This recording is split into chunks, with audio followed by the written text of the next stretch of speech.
pag bumalik ako sa mga laalang pagkabata ko sa probinsya, parang kahapon lang ang lahat. Yung simpleng buhay, yung bang mga bagay dati, Madi, na hindi mo pinapansin pero ngayon, namimiss mo na. Madi, tuwing umaga, gigising ka sa tilaok ng manok at hindi sa alarm clock. Tapos paglabas pa ng bahay mo ay mararamdaman mo agad ang labigan ng simoy ng hangin at amoy na amoy mo ang halimuyak ng mga bulaklak at damo na basa dahil sa hamoga. Yung tipong hindi mo na kailangan magmadali. Dati, ibang walang cellphone na hawak-hawakan, kundi pamalo lang ni nanay kapag late ka ng gumising.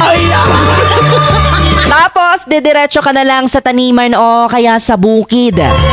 Hindi pong mag-harvest ka na lang ng prutas o gulay, mga kaibigan. Laging may mga alagang kambing o mga hayop at iba't ibang hayop pa yan. Kaya bago pa man makakain sa agahan ay kailangan mo munang unahin na pakainin ang mga alagang hayop na manok at baboy. Mga Madi, ang saya ng laro namin noon. Simple lang pero sobrang saya.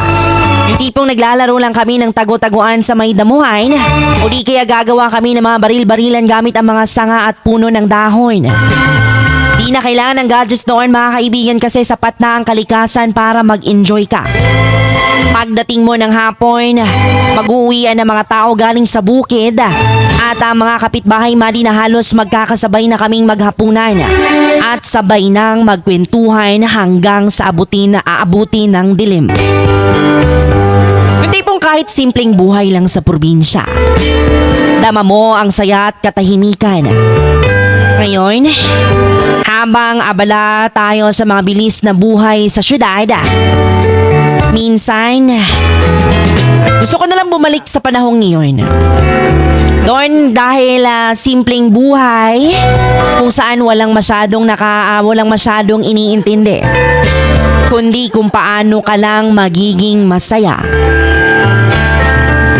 Mga panahon ito, mga kaibigan, na sadyang kailangan talaga nating mag-grind at nakakalimutan na natin pasahin ang ating sarili. Kaya kung sa inyo lahat, ayan, advice ko lang sa inyo na huwag nyo lang indain yung mga pinanggagawa ninyo. Laban lang kanunay, mga Madi, o no regrets, just love.